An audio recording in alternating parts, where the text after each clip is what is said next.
സാധാരണ മാർപ്പാപ്പയെ തിരഞ്ഞെടുക്കാനാണ് ഈ കോൺക്ലേവ് നടത്താറ്. അതൊരു വത്തിക്കാനിൽ കർദിനാളന്മാരെല്ലാവരും കൂടും. എന്നിട്ട് പല റൗണ്ട് വോട്ടെടുപ്പ് നടത്തും. ഓരോ കർദിനാളും ആർക്കാണ് വോട്ട് ചെയ്യുന്നതെന്ന് ആ കർദിനാൾ മാത്രമേ അറിയുള്ളൂ. അവസാനം ഈ കടലാസുകളെല്ലാം പരിശോധിച്ച് നിശ്ചിത സംഖ്യ ഭൂരിപക്ഷം കിട്ടുന്നത് വരെ വോട്ടെടുപ്പ് വീണ്ടും വീണ്ടും വീണ്ടും നടത്തും. സമീപകാലത്ത് ഈ സീറോ മലബാർ സഭയിലെ മേജർ ആർച്ച് ബിഷപ്പിനെ തിരഞ്ഞെടുക്കാനും ഇതേ നടപടിക്രമം തന്നെ അനുവർത്തിച്ചു വരുന്നുണ്ട്. അവിടെ പക്ഷേ സ്ഥാനാർത്ഥികൾ ആരൊക്കെയാണെന്ന് നമുക്ക് നേരത്തെ അറിയാൻ പറ്റും. അതിനകത്ത് പല ഗ്രൂപ്പുകളും ക്ലിക്കുകളൊക്കെ ഉണ്ട്. കൂടുതൽ ബിഷപ്പുമാരുടെ പിന്തുണ കിട്ടുന്ന ആൾ മേജർ ആർച്ച് ബിഷപ്പായിട്ട് തിരഞ്ഞെടുക്കപ്പെടും. ഇപ്പോൾ ഇതേ നടപടിക്രമമാണ് നമ്മുടെ സോണിയ കോൺഗ്രസും അനുവർത്തിച്ചുകൊണ്ടിരിക്കുന്നത്. പ്രതിപക്ഷ നേതാവിനെ തിരഞ്ഞെടുക്കാനായിട്ട് 5 കൊല്ലം മുമ്പ് ഇതുപോലെ ചില നിരീക്ഷകന്മാർ വന്നു. അവർ എം എൽ എമാരെ ഓരോരുത്തരും കണ്ട് സംസാരിച്ചു. അവരാരുടെ പേരാണ് പറഞ്ഞത് നമുക്ക് ആർക്കും അറിയില്ല. ബഹുഭൂരിപക്ഷം പേര് രമേശ് ചെന്നിത്തലയുടെ പേരാണ് പറഞ്ഞതെന്ന് അദ്ദേഹം കരുതുന്നു. ഉമ്മൻചാണ്ടി അടക്കം ചെന്നിത്തലയുടെ പേര് പറഞ്ഞു. പക്ഷേ പേര് ഡൽഹിയിൽ നിന്ന് പ്രഖ്യാപിച്ചപ്പോൾ നമ്മൾ ഞെട്ടിപ്പോയി. അത് വി ഡി സതീശൻ്റെ പേരായിരുന്നു. അങ്ങനെ 5 കൊല്ലം പ്രതിപക്ഷ നേതാവായിരുന്ന വി ഡി സതീശനായിരിക്കും അടുത്ത മുഖ്യമന്ത്രി എന്ന് ഈ നാട്ടിലെ നിഷ്കളങ്കരായ ഒരുപാട് ആളുകൾ വിശ്വസിച്ചു. അപ്പോൾ സതീശൻ നയിക്കട്ടെ, പ്രതിപക്ഷ നേതാവാണല്ലോ സാധാരണ മുഖ്യമന്ത്രിയായ എന്ന് കരുതിയ ആളുകൾ അവരുടെ സമ്മതിദാനാവകാശം വിനിയോഗിച്ചു. ഈ ഘടകകക്ഷികളും അങ്ങനെയാണ് ധരിച്ചത്. ഇന്ത്യൻ യൂണിയൻ മുസ്ലിം ലീഗ്, കേരള കോൺഗ്രസ് ജോസഫ് ഗ്രൂപ്പ്, പിന്നെ CP ജോണിൻ്റെ CMP, ഷിബു ബേബി ജോൺ നയിക്കുന്ന റവല്യൂഷണറി സോഷ്യലിസ്റ്റ് പാർട്ടി, ഇവരൊക്കെ സതീശൻ വന്നാൽ തരക്കേടില്ല എന്ന അഭിപ്രായക്കാരായിരുന്നു. പക്ഷേ അത് കഴിഞ്ഞപ്പോഴാണ് ഈ ദൂതന്മാർ വരുന്നത് മാർപ്പാപ്പയെ തിരഞ്ഞെടുക്കാനായിട്ട്. ഇവിടെ വത്തിക്കാനിലല്ല, തിരുവനന്തപുരത്താണ് കോൺക്ലേവ് നടക്കുന്നത് എന്ന് മാത്രം. ഞാനിത് പറയുന്ന സമയത്ത് കോൺക്ലേവ് നടക്കുകയാണ്. വെള്ളപ്പുക വന്നിട്ടില്ല. സാറിന് മാർപ്പാപ്പയെ തിരഞ്ഞെടുക്കുമ്പോൾ ഈ മണി വത്തിക്കാനിലെ പ്രധാന ദേവാലയത്തിൽ സെൻറ്റ് പീറ്റേഴ്സിൽ ഈ മണികളിങ്ങനെ മുഴങ്ങുകയും അതോടൊപ്പം തന്നെ പുക പരക്കുകയും ചെയ്യും. അത് വെള്ളപ്പുകയാണോ കറുത്ത പുകയാണോ എന്നുള്ളതിനെ ആശ്രയിച്ചിട്ടാണ് തിരഞ്ഞെടുത്തു ഇല്ലയോ എന്ന് തീരുമാനിക്കുന്നത്. വെള്ളപ്പുക വരുമ്പോൾ അതിൻ്റെ അർത്ഥം തിരഞ്ഞെടുപ്പ് കഴിഞ്ഞു, മാർപ്പാപ്പയെ തിരഞ്ഞെടുത്തു എന്നുള്ളതാണ്.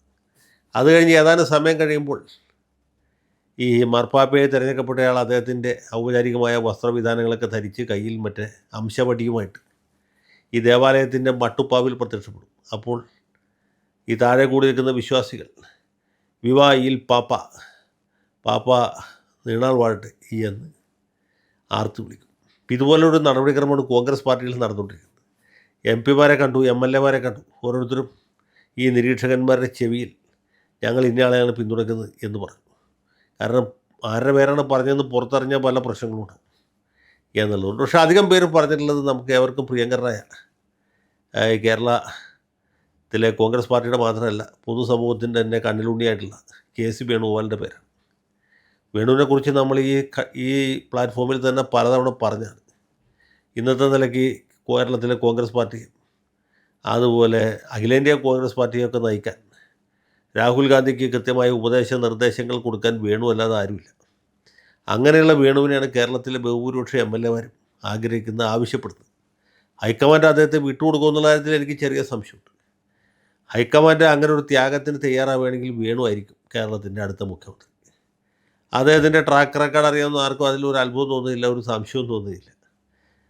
മാത്രമല്ല SNDPക്കും NSSനും പ്രിയങ്കരനായ വ്യക്തിയാണ് KC വേണുഗോപാൽ. ക്രിസ്ത്യൻ ബിഷപ്പുമാർക്ക് അദ്ദേഹത്തോട് അത്ര തന്നെ താല്പര്യമില്ല.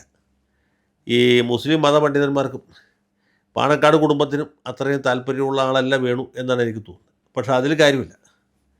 മാത്യു കുഴൽനാടൻ പറഞ്ഞ പോലെ കോൺഗ്രസിൻ്റെ നേതാവിനെ തിരഞ്ഞെടുക്കേണ്ടത് കോൺഗ്രസ്സാണ്, അല്ലാണ്ട് പാണക്കാട്ട് തങ്കന്മാരോ പാലായിലെ മെത്രാനോ ഒന്നുമല്ല. അവരവരുടെ പണി നോക്കി കുടുംബത്തിരുന്നാൽ മതി. പാണക്കാട് തങ്കന്മാർ കോൺഗ്രസ് KPCC പ്രസിഡൻറ്റിനോ അല്ലെങ്കിൽ പാർലമെൻ്ററി പാർട്ടി ലീഡറൊക്കെ തീരുമാനിക്കുന്ന കാലം കഴിഞ്ഞു പോയി. അപ്പോൾ അതുകൊണ്ട് വേണു വരും എന്നാണ് നമുക്ക് ഇപ്പോൾ കിട്ടിക്കൊണ്ടിരിക്കുന്ന ഒരു ധാരണ. വേണു അല്ല ഏത് വധൂരി വന്നാലും സഹിക്കല്ലാതെ വേറെ മാർഗ്ഗമില്ലല്ലോ. 10 കൊല്ലം പിണറായി വിജയനെ സഹിച്ച മലയാളികൾക്ക് ഇനി KC വേണുഗോപാലിനെ സഹിക്കാനാണ് തലവിധിയെങ്കിൽ നമ്മൾ അതിന് തയ്യാറാണ്.